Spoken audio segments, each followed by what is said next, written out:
Hello friends, कैसे हैं आप सब। उम्मीद करते हैं आप सब अच्छे होंगे।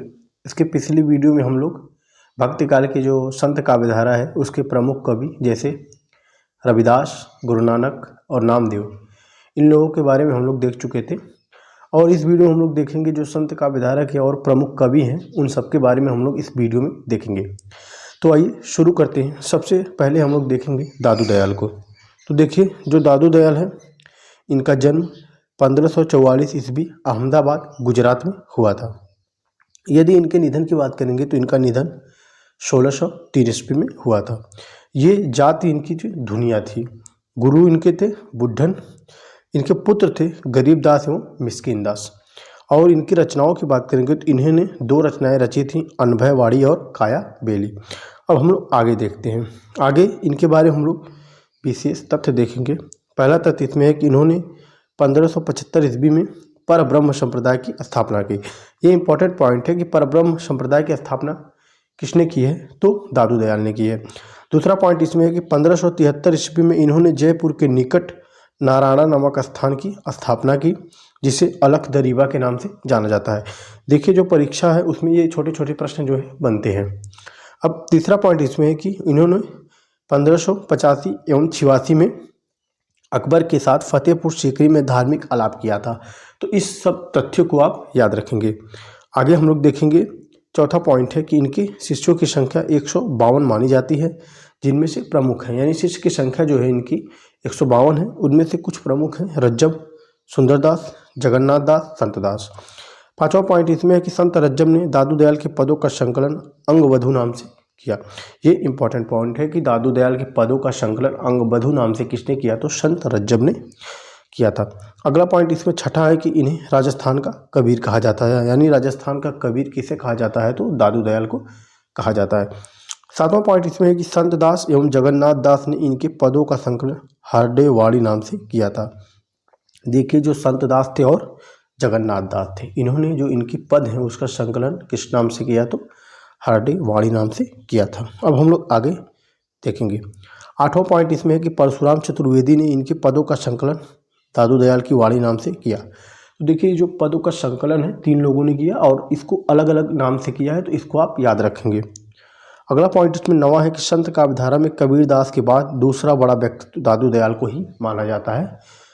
10वां पॉइंट इसमें है कि इनके काव्य की भाषा ब्रज है, यानी जो दादू दयाल हैं उनके काव्य की भाषा क्या है, ब्रज है। अब हम लोग आगे देखेंगे दादू दयाल की चर्चित पंक्तियाँ। ये पंक्तियाँ परीक्षाओं में पूछी गई हैं। पहली पंक्ति ये है कि अपना मस्तक काट के वीर हुआ कबीर। तो ये पंक्तियाँ कुछ लोग कबीरदास की मानते हैं, लेकिन ये पंक्ति किसकी है, दादू दयाल की है। दूसरा पॉइंट इसमें है कि यह मसीह यह देहरा सतगुरु दिया दिखाई।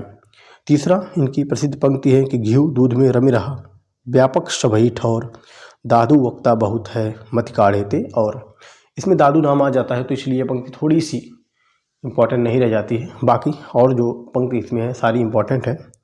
चौथी पंक्ति इसमें है कि इश्क अल्लाह की जाति है, इश्क अल्लाह को नाम, इश्क अल्लाह मौजूद है, इश्क अल्लाह को धाम। ये रही इनकी प्रसिद्ध पंक्तियाँ। अब हम लोग आगे देखेंगे सुंदरदास। सुंदरदास से कई प्रश्न बनते हैं।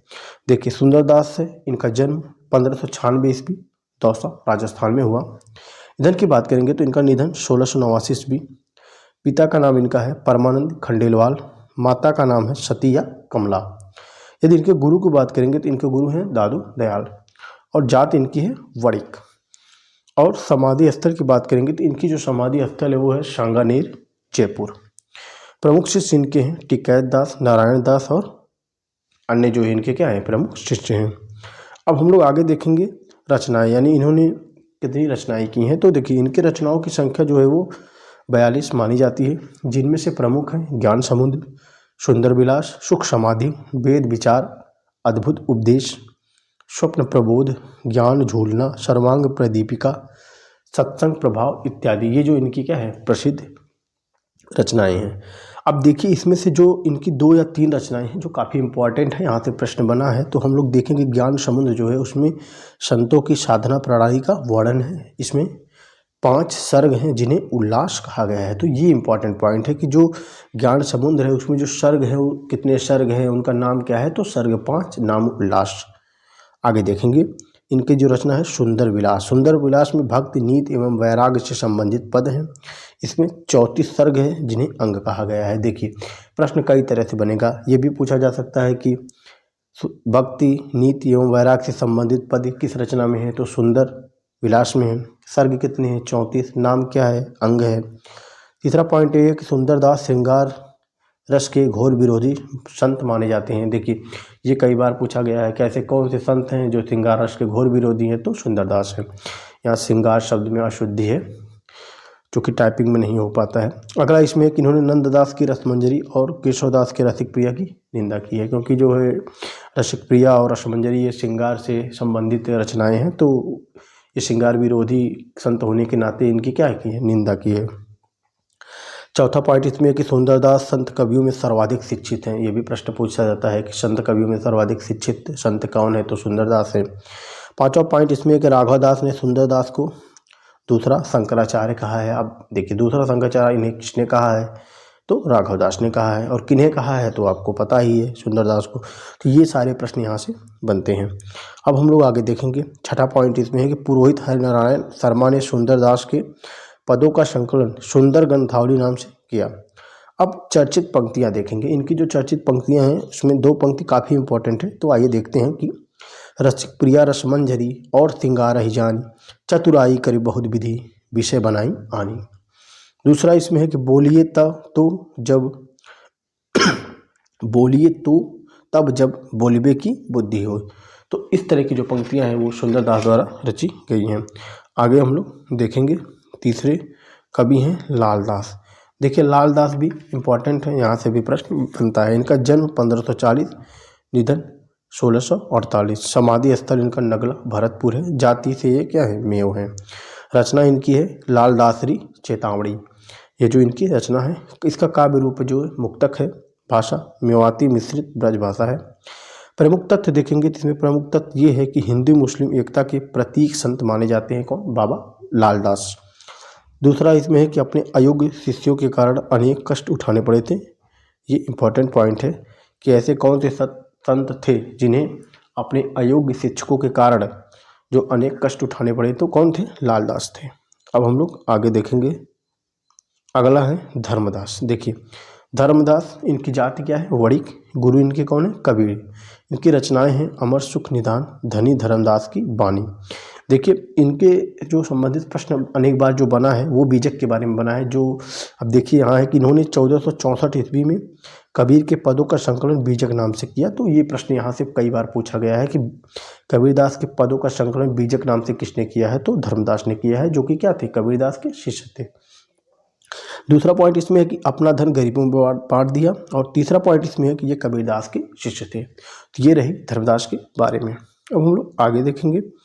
अगला पॉइंट इसमें है कि स्वामी हरिदास निरंजनी, यानी जो स्वामी हरिदास निरंजनी है, इनका जन्म 1455 ईस्वी डीडवाना नागौर में हुआ था। निधन इनका 1546 ईस्वी में हुआ। गुरु हैं प्रागदास। रचनाएं इनकी हैं हंस प्रबोध ग्रंथ, निरपक्ष मूल ग्रंथ, संग्राम योग ग्रंथ, पूजा योग ग्रंथ और समाधि योग ग्रंथ।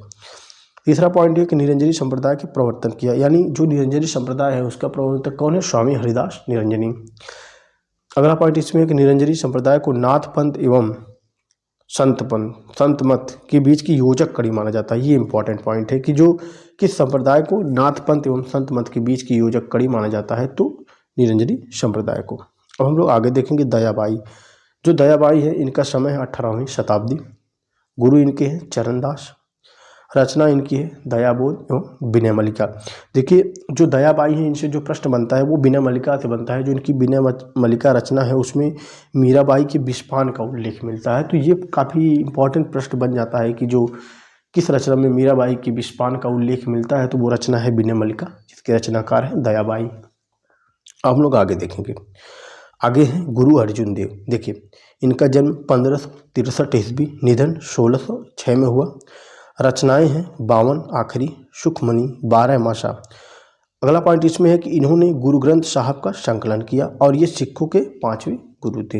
ये रहा गुरु अर्जुन देव के बारे में। अब हम लोग आगे देखेंगे गुरु गोविंद सिंह। देखिए इनका जन्म 1664 ईस्वी, निधन 1718 ईस्वी। रचनाएं हैं जफरनामा, चंडी चरित्र, विचित्र नाटक, दशम ग्रंथ, ज्ञान प्रबोध, शास्त्रनाम माला। अगला पॉइंट इसमें है कि इन्होंने 1699 में खालसा पंथ की स्थापना की और ये सिखों के क्या थे, 10वें गुरु थे। ये रहे गुरु गोविंद सिंह के बारे में। आगे है जम्भनाथ या जम्भेश्वर, जिनका जन्म 1451, निधन 1523 ईस्वी में हुआ था। पहला पॉइंट इसमें है कि ये बिश्नोई समाज के प्रवर्तक हैं। देखिए जो बिश्नोई समाज है उनके प्रवर्तक कौन है, जम्भनाथ हैं। तीसरा पॉइंट इसमें है कि दूसरा कि बिश्नोई समाज पर नाथ पंथ का क्या है, प्रभाव है। तीसरा पॉइंट इसमें है कि इनके शिष्यों की संख्या 52 मानी जाती है, इसके जम्भनाथ के। ये हिंदू मुस्लिम एकता के प्रतीक संत माने जाते हैं। ये पर्यावरण के संरक्षक संत माने जाते हैं।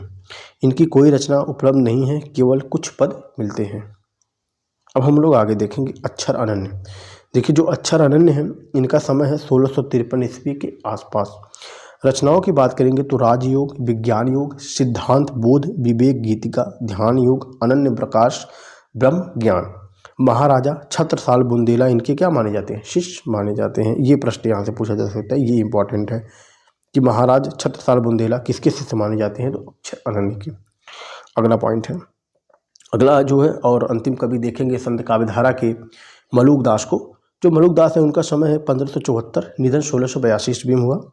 इनके पिता का नाम था सुंदरदास खत्री।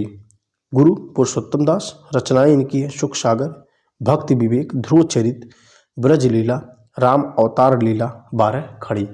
और इनकी जो प्रसिद्ध पंक्ति है ये काफ़ी इंपॉर्टेंट है और ये इस पंक्ति से तो आप सभी परिचित ही है ही कि अजगर करे न चाकरी, पक्षी करे न काम, दास मलुका कह गए सबके दाता राम। तो ये रही संत काव्यधारा के जो बचे हुए प्रमुख कवि थे, सबके बारे में हमने डिटेल से देखा है। अब इसके बाद हम लोग देखेंगे जो संत काव्यधारा के बाद जो काव्यधारा आएगी उसको देखेंगे और उसके प्रमुख कवि, उसकी विशेषताएं और उसके संबंधित जो कवि हैं उन सबको देखेंगे।